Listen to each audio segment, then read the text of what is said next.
The so-called rock of the church was made of cardboard. There is no first-century proof that Peter ever left Galilee. No letter, no inscription, no grave, no record in Roman archives. He disappears in silence until Constantine needs a pope. And just like that, the fisherman becomes the foundation stone of the empire's new religion.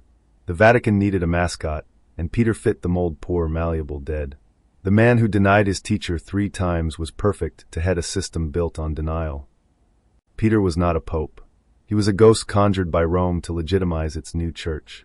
The real Peter was a revolutionary fisherman, maybe a sympathizer of the Mandaeans who followed Yohanna the Baptizer.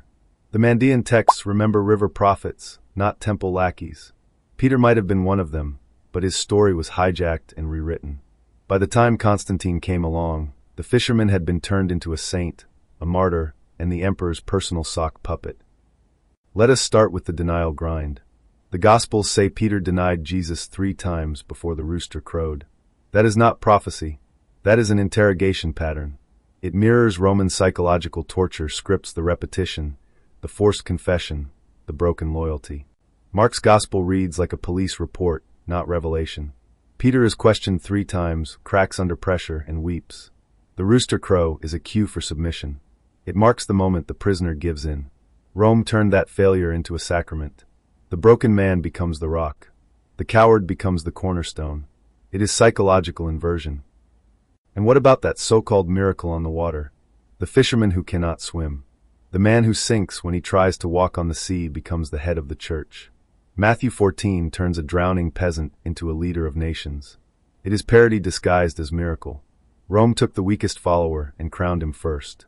That is how empires operate. They reward obedience, not strength. They build altars on cowardice and call it faith. Now look at Antioch. Acts says Peter went there. Early church lists claim he was bishop, but the earliest documented bishops of Antioch appear around 250 AD, long after Peter's supposed death. There is no Peter in Syria, no letter, no monument. The Antioch connection is a backfill from Constantine's propaganda office. The emperor needed an Eastern lineage to rival Jewish claims, so he placed Peter in Antioch to bridge Galilee and Rome. It was geography as theology, cartography turned into scripture.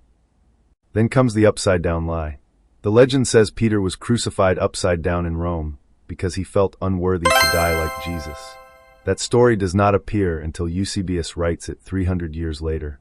No Roman historian mentions it. Not Tacitus, not Suetonius, not Cassius Dio. The entire thing is propaganda. The inversion symbolism is obvious. Rome flipped humility into spectacle. The cross, once a torture stake, became the empire's new flag. Peter's inverted death was marketing, a visual metaphor. The conquered man, the obedient martyr, the perfect emblem for submission. Why upside down? Because the empire wanted humility to look like virtue. The man who denies becomes holy by confessing his weakness. Rome turns self-abasement into control. When you worship Peter hanging upside down, you worship your own subjugation. The so-called first pope was a symbol of obedience, not faith. And then there is the filth that history forgot to hide. Celsus, one of Rome's early critics of Christianity, called Peter a crude and ignorant man. He said Peter's command from Jesus to feed my sheep was a barracks euphemism. The phrase feed my sheep was slang among soldiers for sexual service. The so-called shepherd of souls was the empire's inside joke. A saint who sucks becomes the perfect saint for a hierarchy built on submission. Constantine's Rome adored that symbolism. Power on top, obedience below, a church shaped like its emperor. It is obscene, but it fits. The fisherman becomes the catch. The empire that crucified the poor turns their weakness into theology. Every priest who bows to Peter's statue reenacts the same humiliation. Rome calls it devotion. The truth is domination. Peter was no pope, no martyr, no saint. He was a scared Galilean Jew swept into a story he could not control. He denied his teacher under pressure, fled, and likely vanished into obscurity. Constantine's scribes resurrected him 3 centuries later and turned him into their spiritual property. They invented his crucifixion, his miracles, his authority, and built a basilica over a grave they could not identify. The Vatican stands on a corpse that may not even be Peter's. The real Peter was closer to the river prophets than the bishops who wear his ring. He followed Yohanna, the baptizer of truth, and may have learned the old ways of purification through water. That was the faith of the river, not the temple. But Rome hated water rights. The empire preferred blood. Water cleanses, blood stains. So the fisherman who once washed nets was recast as a martyr dripping red. Today they kiss his feet. They crown the coward. They canonize the traitor. They bow before the myth that obedience is strength and submission is holy. The church that claims to stand on Peter's rock is built on denial, inversion, and fear. The fisherman never founded Rome. Rome founded him.